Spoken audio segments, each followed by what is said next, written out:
Fala, abduzidos! Tudo bem com vocês? Eu sou o Marcos e sejam todos mais uma vez muito bem-vindos ao Insólito.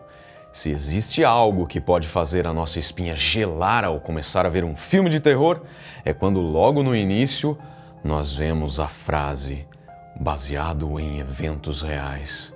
Não é? Pois é. O vídeo de hoje é sobre um desses casos, é sobre a família Perron, uma história de possessão assustadora retratada no primeiro filme Invocação do Mal. O caso todo foi investigado pelos personagens principais da nossa série sobrenatural, o casal Ed e Lorraine Warren. E esse é mais um conteúdo feito em parceria com meu amigo Flávio do canal Espaço Obscuro. Abduzidos, deem uma passada lá no Espaço Obscuro, se inscrevam, comente se gostar. Vamos fortalecer a corrente do terror, fechado? Aproveita também para já deixar um like aqui nesse vídeo, conferir a sua inscrição no canal. E galera, vocês estão ligados que eu compartilhei semana passada aí na aba comunidade que a função seja membro aqui do canal foi liberada, não é? Queria pedir para vocês então darem uma olhada lá e se puder, considere aí a possibilidade de se tornar um membro aqui do canal Insólito. Isso vai me ajudar muito a continuar produzindo e trabalhando aqui em conteúdos especiais para vocês. Combinado? Bom, então, como de costume, vamos aos fatos.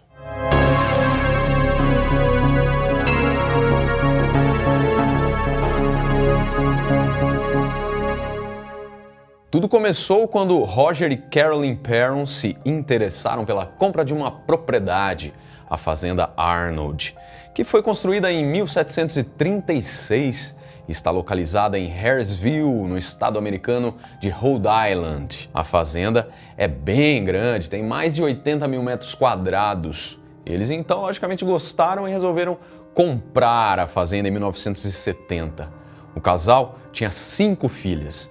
Nancy e Christine compartilhavam um quarto, Cindy e April outro, e Andrea tinha um quarto só para ela. Logo nos primeiros dias da família na nova casa, eles notaram que algumas coisas estranhas começaram a acontecer por ali. E ficaram curiosos e resolveram investigar um pouco sobre o passado da fazenda. E acabaram descobrindo que 8 gerações viveram lá e também morreram na fazenda, incluindo a senhora Arnold, que aos 93 anos se enforcou no celeiro. Outras vidas também foram ceifadas ali, incluindo alguns suicídios, por causas como enforcamento e envenenamento. Houve também o estupro seguido de assassinato de uma menina que tinha apenas 11 anos, chamada Prudence Arnold. Além de todas essas tragédias, o local ainda acumula 2 afogamentos e um riacho perto da casa. E, segundo consta, 4 homens também morreram congelados lá. A família chegou a dizer que o vendedor da casa, quando eles fizeram o negócio, os aconselhou a deixar as luzes ligadas, sempre. Inclusive durante a noite enquanto estavam dormindo. Já dá para imaginar a névoa escura que permeia essa casa aí, não? Ou permeava, sei lá. Mal sabia a família Perron que eles viveriam ali 10 longos anos de muitas perturbações. Aquela casa abrigava diversas manifestações sobrenaturais, mas vale ressaltar que nem todas eram malignas. Logo no início, pouco tempo depois da mudança, a família relatou que coisas estranhas aconteciam, mas não eram manifestações do mal. Pareciam até que eram espíritos bondosos. Segundo a família dizia, não eram apenas coisas simples como barulhos pela casa. Eles realmente chegavam a ver os espíritos. Foi relatado que um deles cheirava a flores, outro ia ao quarto das meninas toda noite para dar um beijo de boa noite. De vez em quando, eles ouviam barulhos como se alguém estivesse varrendo a cozinha. E quando chegavam lá para dar uma conferida, a vassoura estava em pé num local diferente do que haviam deixado. E junto dela tinha uma porçãozinha de poeira, como se alguém realmente tivesse acabado de varrer o chão ali e deixado amontoado ali. Outra aparição inofensiva era que eles chamavam de Manny, que sempre observava as crianças durante todo dia. Chegaram a desconfiar que a tal Manny era o fantasma de Johnny Arnold, que cometeu suicídio se enforcando no sótão da casa. Além de todas as inúmeras manifestações visuais, ali também havia outros tipos de fenômenos. Certa vez, um aparelho de telefone flutuou e caiu no chão. E por várias outras vezes, objetos de toda a casa flutuavam. Cadeiras eram puxadas de repente quando um convidado da família estava sentado. E houve uma vez que os Perron disseram ter visto um sangue alaranjado vazar pela parede e se dissolver de repente. Mas até aí, apesar dos pesares, tudo estava relativamente sob controle, pois não eram manifestações malignas e nem pareciam que poderiam oferecer algum tipo de perigo para eles. Mas, passando algum tempo, aquela grande e feliz família viu que morar em uma casa com espíritos poderia ser bem pior do que eles imaginavam. Viram que nem todas as manifestações eram tão amistosas como a de Manny, por exemplo. Por diversas vezes, alguns espíritos puxavam as pernas e os cabelos das meninas enquanto elas dormiam. Outros batiam tão forte na porta da frente que toda a casa tremia. Portas se fechavam sozinha, rotineiramente, e outras ficavam estáticas no lugar, sendo impossível fechá-las, não importando quanta força fosse aplicada. Cindy, uma das filhas do casal Perron, que tinha apenas 8 anos, sofria com uma entidade que constantemente ficava dizendo a ela que existiam 7 soldados mortos enterrados nas paredes da casa. Inclusive, alguns desses relatos foram bem retratados no filme Invocação do Mal, principalmente essa parte aí dos espíritos puxarem os pés das meninas e também quando o casal Warren começa as investigações, que aí o bicho pega pra valer mesmo dentro da casa. Bom, além disso, os Perron disseram que havia um espírito que ficava chorando e chamando pela mãe na casa toda. E, enfim, dormir ali estava se tornando realmente um pesadelo. Carolyn, a matriarca da família, sofria com beliscões e arranhões e vários outros maus tratos. Eram muitas as formas de manifestação espiritual pesada naquela casa. Os danos causados a todos os integrantes da família estavam se tornando a cada dia mais irreversíveis do ponto de vista psicológico, principalmente para as meninas, para as crianças. Embora nenhum deles tenha falado muito sobre o assunto, parece que existia ali, além de tudo, um espírito particularmente nocivo os atormentando. Certa vez, quando fora questionada em uma entrevista, Andrea Perron apenas disse que era um espírito masculino muito ruim para estar em uma casa com 5 garotinhas. O mais angustiante é que, infelizmente, naquela altura ali, eles não tinham muito o que fazer, porque eles tinham gastado todas as economias deles na compra da propriedade, então naquele momento eles não tinham para onde ir. Isso também é retratado no filme, inclusive, Tenso, hein?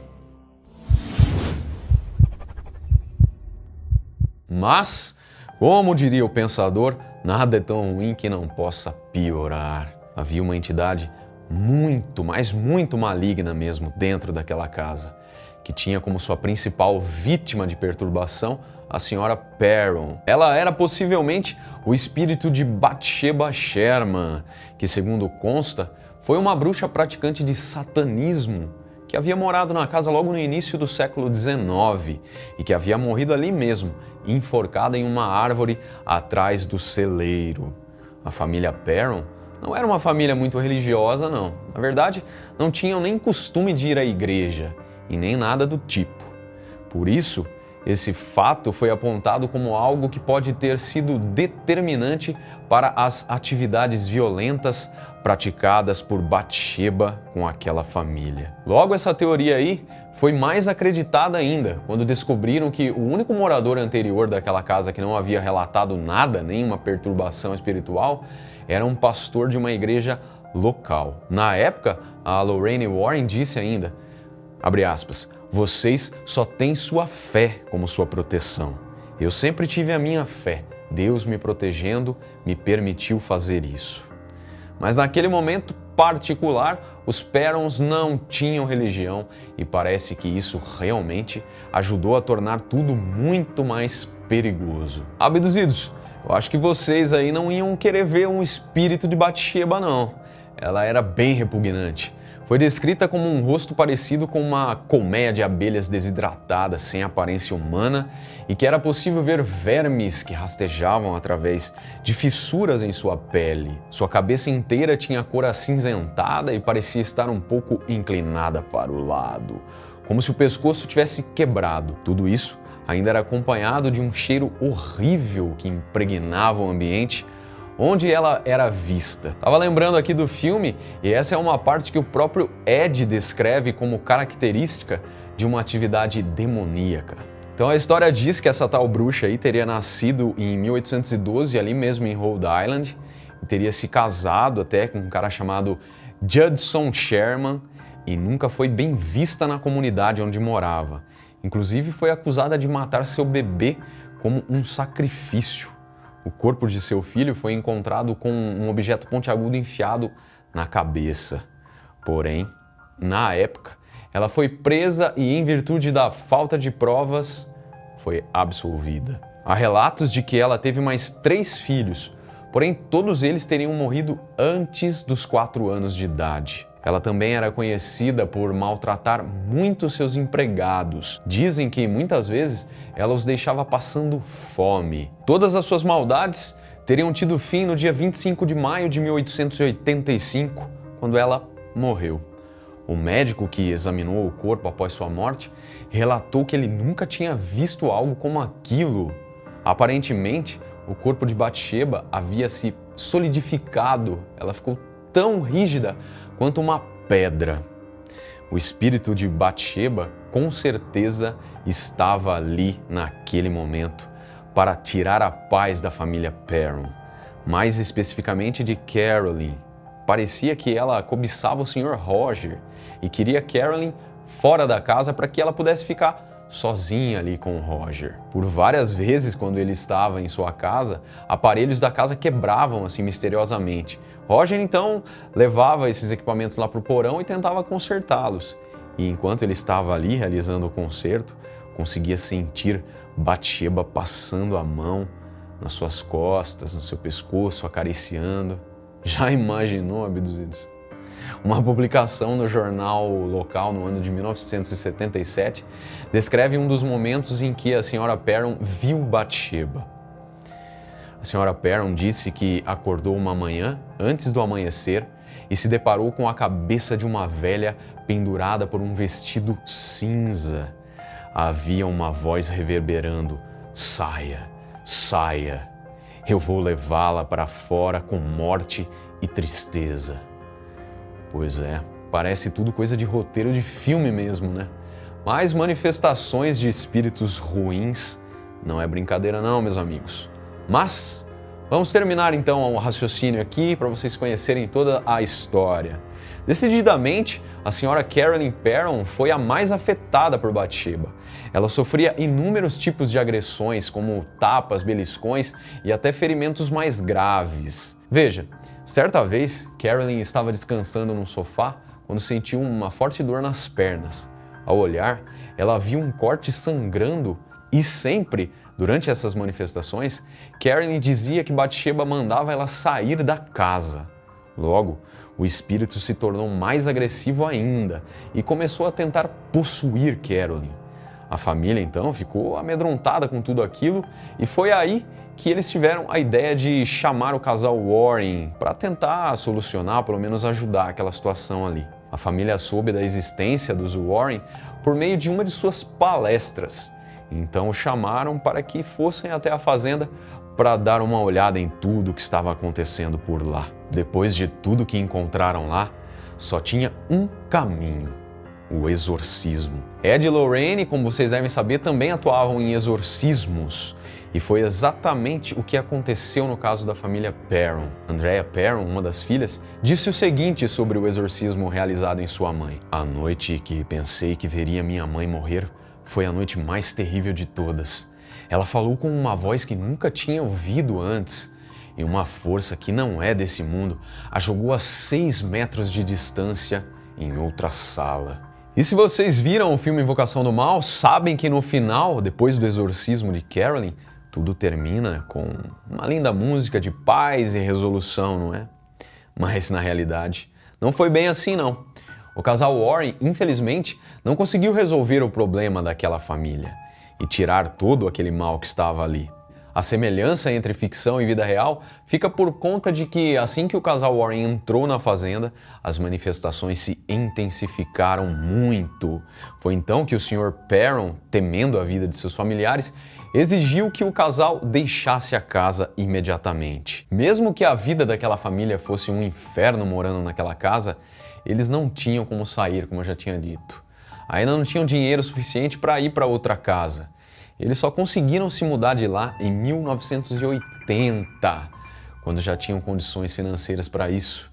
E só a partir daí conseguiram viver em paz. Poucos anos depois, em 1983, a casa foi comprada por uma mulher chamada Norma Sutcliffe. Ela relatou que, juntamente com seu marido, também presenciou inúmeras atividades paranormais lá, incluindo sons de pessoas conversando, som de passos de alguém correndo ao redor da casa. Também relataram ter visto uma névoa flutuando pelos cômodos da casa e vibrações nas paredes tão intensas que os fizeram pensar que a casa iria desmoronar. Além de tudo isso, também puderam ver o espírito de uma senhora que vagava silenciosamente pela casa. Pois é, essa com certeza é uma casa para corajosos, hein? E por falar em coragem, essa é a palavra que define o casal Corey e Jennifer Heinzen. Eles compraram em junho de 2019 a fazenda historicamente assombrada. Pois é, segundo eles, é um belo lar apesar dos pesares. O casal de investigadores paranormais também tem planos de revitalizar a propriedade, que já está bem mal acabada, né? E transformá-la em uma atração turística para fãs do sobrenatural. Só para complementar, já houve uma atração na casa. Foi agora em maio de 2020, rolou uma live lá. Então você pagava uma quantia em dinheiro e podia ficar acompanhando a casa lá durante todo o dia. É isso aí, abduzidos! Esse lance de possessão e espíritos penosos é algo bem denso, não é? E sério. Qual a opinião de vocês sobre o caso da família Perron? Fique à vontade para deixar aí nos comentários, contribuir se ficou faltando alguma informação, beleza? Vocês teriam coragem de visitar a propriedade quando aquilo lá virar uma atração turística? Eu vou ficando por aqui. Obrigado por assistir e até o próximo vídeo.